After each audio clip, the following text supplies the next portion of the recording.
जया प्रदा का जन्म 3 अप्रैल 1962 को आंध्र प्रदेश के राजमुंदरी में एक मध्यम वर्गीय परिवार में हुआ था। उनके बचपन का असली नाम ललिता रानी राव था। पारिवारिक पृष्ठभूमि। उनके पिता कृष्णा राव तेलुगु फिल्मों के फाइनेंसर थे और उनकी मां का नाम नीलवाणी था। मां ने उन्हें बहुत कम उम्र में ही क्लासिकल डांस, नृत्य और संगीत की कक्षाओं में दाखिल करा दिया था। 2. फिल्मी करियर की शुरुआत। जया प्रदा के फिल्मी सफर की शुरुआत बेहद दिलचस्प रही। पहला ब्रेक। जब वो लगभग 13-14 वर्ष की थी, तब उन्होंने अपने स्कूल के वार्षिक समारोह एनुअल फंक्शन में एक शानदार नृत्य प्रदर्शन किया। दर्शकों में बैठे एक फिल्म निर्देशक उनसे इतने प्रभावित हुए कि उन्होंने अपनी तेलुगु फिल्म भूमि कोसम में उन्हें 3 मिनट के एक डांस सीन का ऑफर दे दिया। पहली कमाई। इस 3 मिनट के डांस सीन के लिए जया प्रदा को मात्र 10 रुपए मिले थे, लेकिन यहीं से ललिता रानी के जया प्रदा बनने का सफर शुरू हुआ।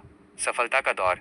70, 80 और 90 के दशक की शुरुआत तक उन्होंने तेलुगु, तमिल, हिंदी, कन्नड़, मलयालम, बंगाली और मराठी सहित लगभग 7 भाषाओं में 200 से अधिक फिल्मों में काम किया।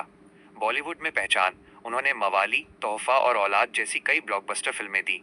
बड़े पर्दे पर जितेंद्र और अमिताभ बच्चन के साथ उनकी जोड़ी को दर्शकों ने खूब पसंद किया। मशहूर निर्देशक सत्यजीत रे ने तो उन्हें विश्व की सबसे सुंदर महिलाओं में से एक कहा था। 3. व्यक्तिगत जीवन और उतार चढ़ाव। जया प्रदा का सार्वजनिक जीवन जितना सफल रहा, उनकी निजी जिंदगी में उतने ही उतार चढ़ाव आए। शादी। साल 1986 में जब उनका फिल्मी करियर बुलंदियों पर था, उन्होंने फिल्म निर्माता श्रीकांत नाहाटा से शादी कर ली। ये शादी काफी विवादों और चर्चा में रही, क्योंकि श्रीकांत पहले से शादीशुदा थे और उनके 3 बच्चे थे। उन्होंने अपनी पहली पत्नी को तलाक दिए बिना ही जया प्रदा से शादी की थी। पारिवारिक जीवन। शादी के बाद भी श्रीकांत अपनी पहली पत्नी के बच्चे को गोद लेना। जया प्रदा खुद की संतान चाहती थी, लेकिन ऐसा नहीं हो सका। बाद में उन्होंने मातृत्व का सुख पाने के लिए अपनी बहन के बेटे सिद्धार्थ को गोद ले लिया और उनकी परवरिश की। 4. राजनीतिक सफर। फिल्मी करियर के चरम पर रहते हुए जया प्रदा ने राजनीति में कदम रखा। शुरुआत। Telugu Desam party minus TDP. साल 1994 में अभिनेता और आंध्र प्रदेश के पूर्व मुख्यमंत्री एनटी रामाराव एनटीआर के बुलावे पर वो टीडीपी में शामिल हुई। साल 1996 में उन्हें आंध्र प्रदेश से राज्यसभा सांसद मनोनीत किया गया।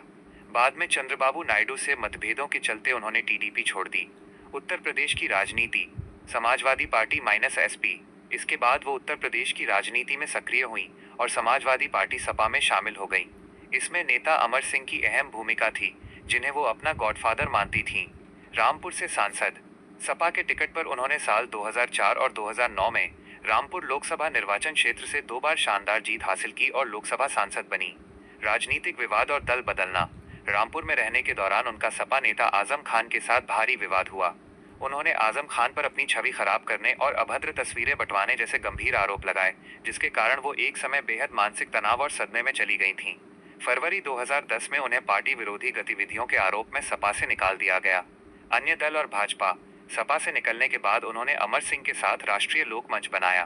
साल 2014 में वो राष्ट्रीय लोक दल आरएलडी में शामिल हुई और बिजनौर से चुनाव लड़ा,